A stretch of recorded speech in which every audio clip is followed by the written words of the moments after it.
किसी motivational speech सुनने के बाद 2 मिनट के लिए आपका उत्साह, आपका जोश जगता है और 2 मिनट बाद आप फिर से ठंडे हो जाते हैं। 2 मिनट कहें या 2 दिन कहें, कोई अंतर नहीं पड़ता।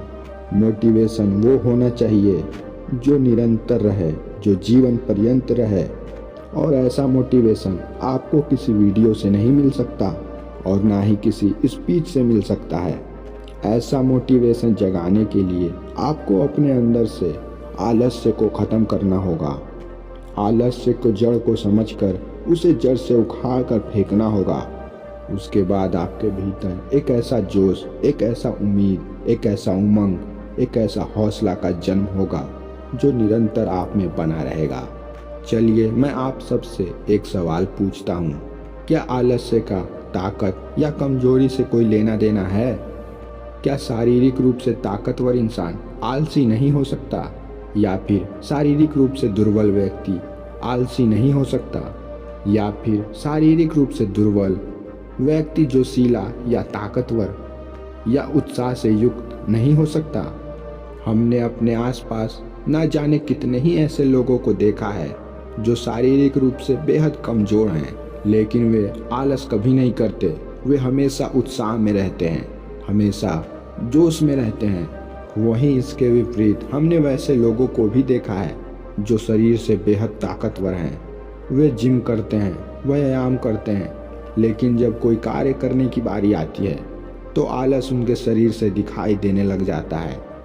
तो ऐसा क्यों होता है? एक ताकतवर इंसान जो चाहे वो एक झटके में कर सकता है, फिर भी वो इतना आलसी क्यों होता है? इससे ये बात स्पष्ट हो जाती है, ताकत और शारीरिक मजबूती से आलस का कोई लेना देना नहीं है। जोश और उत्साह कहीं और से जन्म लेता है, इसकी जड़ें कहीं और से है। और एक बार आप इस केंद्र को जान लेते हैं, जोश और उत्साह की केंद्र कहाँ से है, तो जीवन भर आपको आलस से कभी छू नहीं पाएगा और आपको दूसरी मोटिवेशनल स्पीच सुनने की कभी ज़रूरत नहीं पड़ेगी। आप जीवन पर्यंत आलस मुक्त रहोगे। आज की जो बौद्ध कहानी मैं आपको सुनाने वाला हूँ, उसमें आपको एक ऐसा रहस्य पता चलेगा जिससे कि आप अपने आलस्य को त्याग कर हर समय मोटिवेटेड रह सकते हो और अपने हर मुश्किल लक्ष्य को आसानी से प्राप्त कर सकते हो। इससे पहले आप इस कहानी में खो जाएं, इस चैनल को अभी सब्सक्राइब कर लें। बहुत समय पहले की बात है, जब हिंदुस्तान पर अंग्रेजों का राज हुआ करता था। उस समय ज़्यादातर लोग खेती बाड़ी करके अपना जीवन बिताया करते थे। उसी समय तनकपुरा गांव में सुनील नाम का व्यक्ति अपने पिता के साथ जीवन गुजारा करता था। सुनील अभी शादीशुदा नहीं था और अपने पिता का खेती बाड़ी में अक्सर उनका हाथ बटाया करता था। उसके पिता बूढ़े हो चले थे, लेकिन खेतों का काम करना अब भी उन्होंने नहीं छोड़ा था। दूसरी तरफ सुनील शारीरिक रूप से काफ़ी मजबूत था। जिस काम को करने के लिए 4-4 लोगों की ज़रूरत होती थी, वह उस काम को अकेले बहुत सरलता से कर देता था। उसमें एक अद्भुत ताकत थी। उसकी माँ घर में गाय और भैंसों को पाला करती थी, जिस कारण से जिसका दूध पी पी कर सुनील बहुत ही ताकतवर हो चुका था। और इसी वजह से गांव में कोई भी परिवार सुनील के परिवार से उलझा नहीं करता था। उस समय हिंदुस्तान पर अंग्रेजों का राज था और जो भी खेती बाड़ी में अनाज पैदा होता था, उसका अधिकांश हिस्सा लगान के रूप में अंग्रेज उनके गांव में आकर ले जाया करते थे। इसी वजह से गांव वालों को खाने पीने की चीज़ों को उगाने के लिए खेतों में बहुत मेहनत करनी पड़ती थी, क्योंकि बहुत सारे अनाज लगान में देने के बाद उनके पास बहुत थोड़ा अनाज बचता, जो उनके लिए काफ़ी नहीं होता। इस वजह से वो खेतों में और अधिक मेहनत करते थे। उन लोगों की हमेशा यही कोशिश रहती थी, वो इतना अनाज पैदा कर लें कि पूरी साल तक उनके लिए चल सके, उनके लिए पर्याप्त हो सके। सुनील के पिता काफ़ी वृद्ध हो चुके थे, लेकिन उसके पिता को खेती बाड़ी का काफ़ी अनुभव था। कौन सी फसल कब बोनी है, कौन सी फसल में सफलता मिलेगी, उसे इस बात की अनुभव हो चुकी थी। किस फसल को कितना पानी देनी है, किस फसल में कितनी मेहनत होगी, इन सब बातों की भली भांति जानकारी सुनील के पिता को थी। सुनील के पिता खेतों में मेहनत करने से कभी पीछे नहीं हटते थे। ठंड के दिनों में भी रात रात भर खेतों को पानी देने का काम बड़ी आसानी से कर दिया करते थे। लेकिन अब धीरे धीरे उनकी उम्र बढ़ चली थी। उनकी देखने की क्षमता, सुनने की क्षमता कम हो चुकी थी। इसलिए रात में फसलों को पानी देना काफ़ी जोखिम भरा होता था, क्योंकि फसल में बहुत सारे जंगली जानवर रहा करते थे, जिससे सुनील के पिता की जान के खतरा बढ़ जाता था। फसल को पानी देने के दौरान काफ़ी बार सांप को भी देखा गया था। इसी वजह से सुनील की माँ बहुत चिंतित होती थी। सुनील की माँ अक्सर सुनील से कहा करती थी, बेटा तुम्हारे पिता बहुत बूढ़े हो चुके हैं, तुम्हें सारी फसल की जिम्मेदारी अब अपने सर पे लेनी चाहिए। जरा सोचो, घर में एक जवान बेटे के रहते हुए एक बूढ़ा पिता खेतों में काम करे, क्या ये अच्छा लगता है? तुम में तो इतनी ताकत है, तुम इतने मजबूत हो, तुम इतने ताकतवर हो, तुम खेतों का काम क्यों नहीं करते? क्या तुम्हें अपने पिता पे जरा भी तरस नहीं आती? लेकिन सुनील को अपनी माँ के बातों का कोई असर नहीं होता था। वो दिन भर अपने दोस्तों के बीच गप्पे लड़ाता रहता, तरह तरह के खेल खेला करता, इधर उधर के मोहल्ले में घूमा फिरा करता था। अपना सारा समय दो कौड़ी के दोस्तों के बीच बर्बाद कर दिया करता था।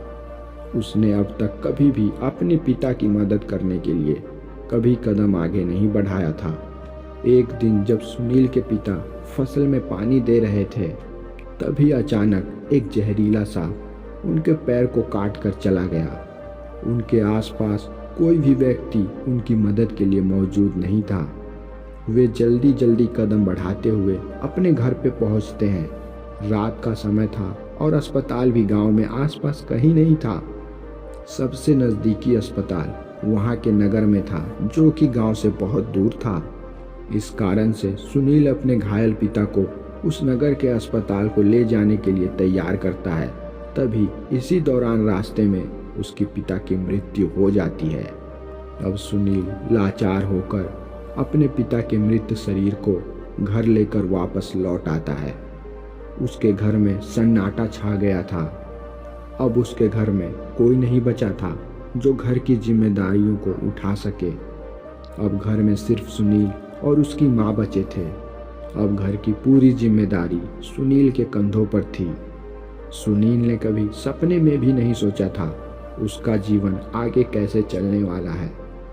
अब तक जो सुनील हमेशा बेफिक्र हुआ करता था, अब सारी जिम्मेदारी उसके कंधों पर आ गई। अब तो सारी फसलें उसे ही उगानी पड़ती थी और फसलों की देखभाल, फसल में पानी देना, फसल की सारी जिम्मेदारियां उसी के कंधों पर आ चुकी थी। लेकिन सुनील को एक ऐसी गंदी आदत लग चुकी थी जिस वजह से उसे किसी काम में मन न लगता। बस पूरे दिन गप्पे लड़ाना और ताश खेलना, यही उसकी आदत बन चुकी थी, यही उसकी दिनचर्या बन चुकी थी। लेकिन समय ने करवट ली और एक समय आ गया जब अंग्रेज उसके गांव में लगान लेने के लिए पहुंचे। सुनील अपने खेतों की, अपने फसलों की देखभाल नहीं करता था, जिस वजह से काफ़ी कम अनाज उत्पन्न हुआ था। गांव के दूसरे खेतों के मुकाबले उसके खेत में आधा अनाज ही उत्पन्न हुआ था और उस आधे में से ज़्यादातर हिस्सा अंग्रेज लगान के रूप में ले गए। अब सुनील के घर में खाने के लिए भी लाले पड़ गए। वो दाने दाने के लिए मोहताज हो गया। अब उसकी माँ पड़ोसियों के घर पे अनाज के लिए भीख मांगा करती। उसकी माँ को मांगना अच्छा नहीं लगता था, लेकिन अपनी बेटे की लापरवाही के कारण उसे इस हद तक गिरना पड़ गया। वो घर घर जाकर अनाज के लिए पुकार करती, अपनी भूख मिटाने के लिए दूसरों के दरवाजों पर गिड़गिड़ाया करती।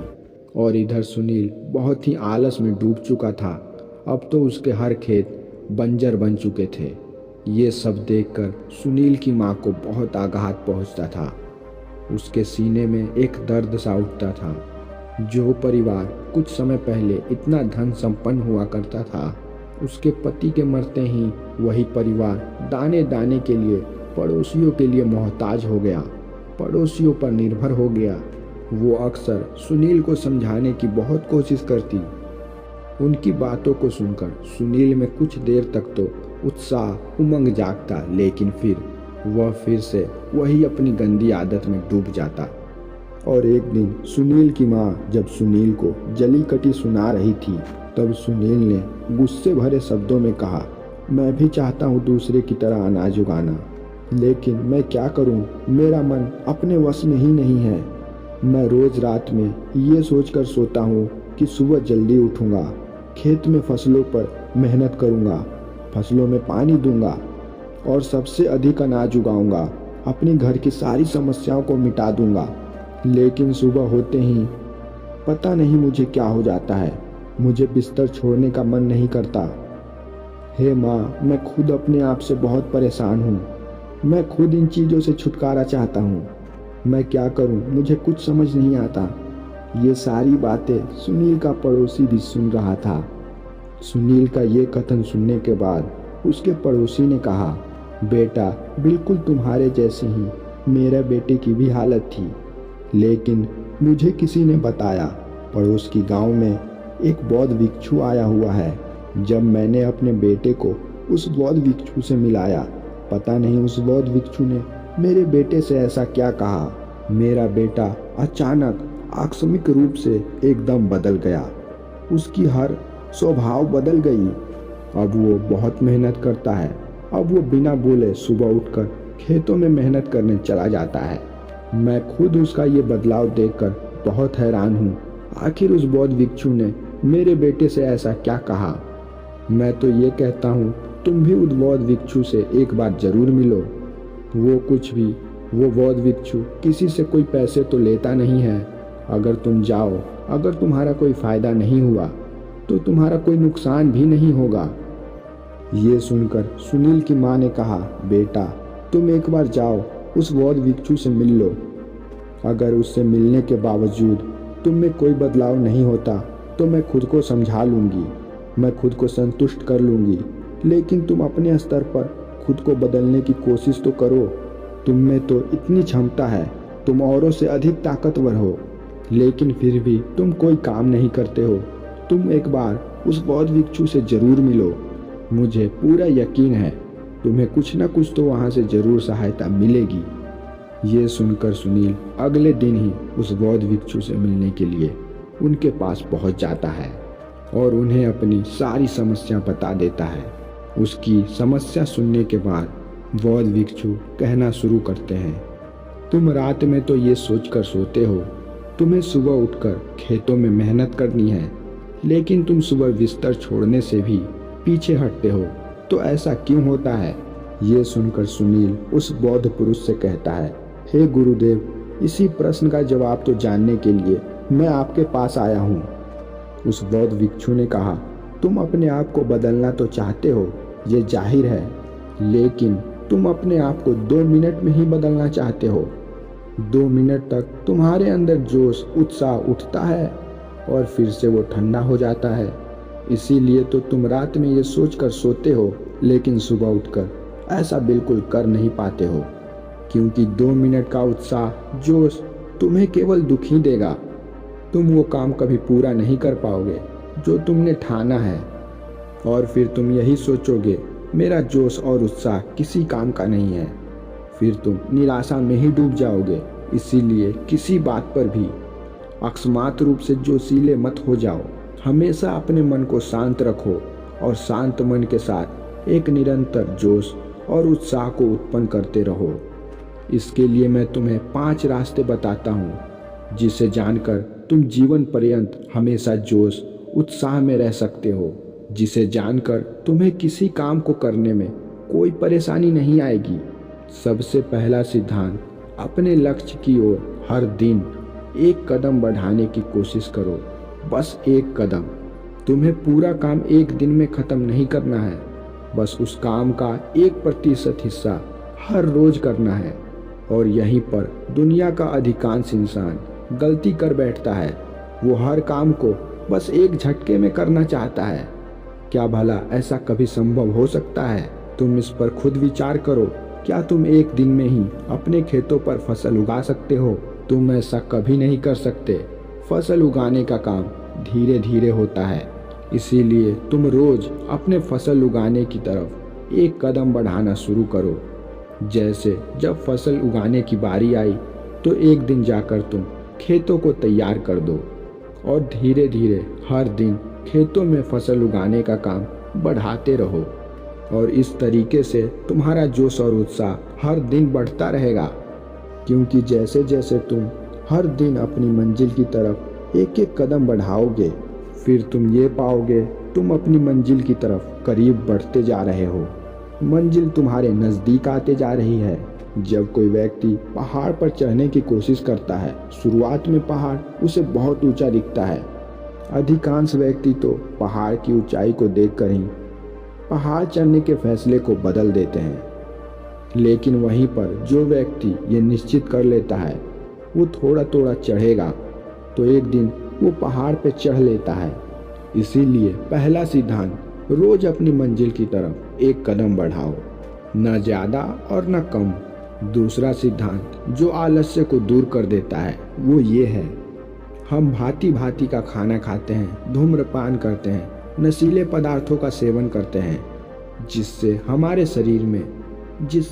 शरीर में नशीले कण उत्पन्न होने लगते हैं, जिससे हमारा शरीर आलस्य को पकड़ने लगता है। इसीलिए उन नशीले कणों का खात्मा बहुत ज़रूरी हो जाता है। इसीलिए तुम अगर उन नशीले कणों को ख़त्म करना चाहते हो तो मैं तुम्हें एक विधि बताता हूँ।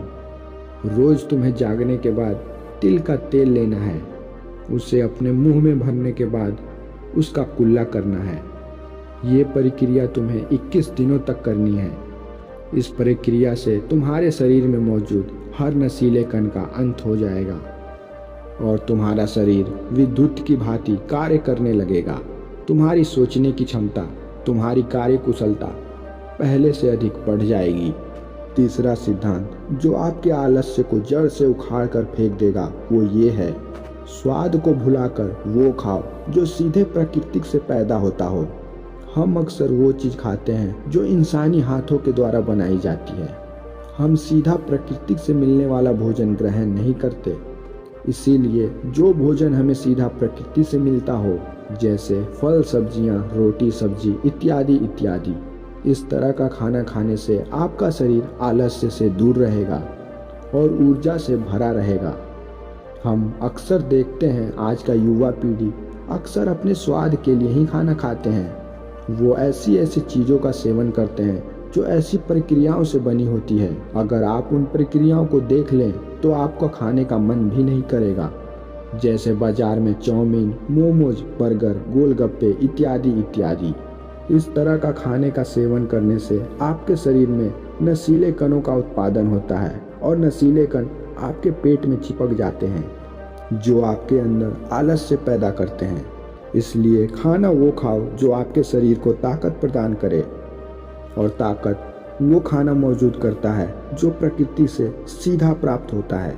अगला सिद्धांत जो समझने योग्य है, आप कर्म करने के लिए संसार में आए हो, इसलिए आप अपना पूरा योगदान दो। आप खुद सोचिए, अगर आप संसार में कर्म करने के लिए नहीं आते तो आप निर्जीव ही होते। आप कोई पत्थर होते या फिर कोई निर्जीव वस्तु होते, लेकिन आपको इंसान के रूप में एक नया जीवन मिला है जिसका आपको पूरा उपयोग करना होगा। आपको अपना योगदान इस संसार में देना होगा। आपको अपना कर्म पूरी सफलता से करना होगा, और जिस दिन आप कर्म के सिद्धांत को जान लेंगे, आप आलस्य को दूर फेंक देंगे। इसके बाद आखिरी 5वां सिद्धांत वो है, अगर आप कोई कर्म नहीं करते हो तो आपके सिवा कोई ना कोई उस कर्म को तो कर ही देगा। हम अक्सर यही सोचते हैं, उस काम को करने में हमारी क्या ज़रूरत है, मुझे क्या ही मिल जाएगा उस काम को करने के बाद। हम ये भी सोचते हैं, जब इतने लोग उस काम को करने के लिए पहले से मौजूद हैं तो मेरी उस काम में क्या आवश्यकता, और यही सोचकर हम उस काम में अपना योगदान नहीं देते हैं। लेकिन अगर हम उस काम को अपनी जिम्मेदारी समझें, हम ये सोचें उस काम को केवल मैं ही पूरा कर सकता हूँ और मेरे बिना ये काम कभी पूरा ही नहीं हो पाएगा, तब आपको अपनी जिम्मेदारियों का एहसास होगा उसके बाद आप अपने आलस्य को दूर करने में सक्षम हो जाएंगे। आप अपने आलस्य को समझ पाएंगे और उसे जड़ से उखाड़ फेंकने में सफलता भी प्राप्त करेंगे। तो दोस्तों, उम्मीद करता हूँ आप इस कहानी से ज़रूर प्रभावित हुए होंगे। अगर ये कहानी आपके दिल को छूती है तो वीडियो को लाइक ज़रूर करें। आपका एक लाइक हमें दूसरी कहानी बनाने के लिए प्रेरित करता है। धन्यवाद।